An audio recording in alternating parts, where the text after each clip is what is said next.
Kuna watu wanakosea, maana yake ushawahi kukutana na mtu akakwambia, bwana mimi nina hela.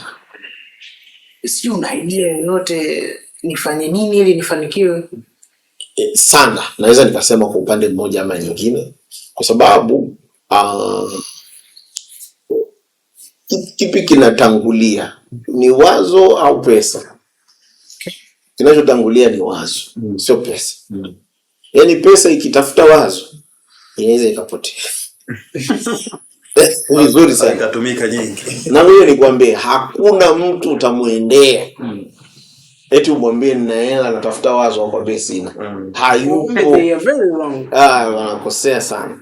Unatakiwa utulie sana sana sana, ufuate principles zote za kutekeleza jambo kutokana na wazo.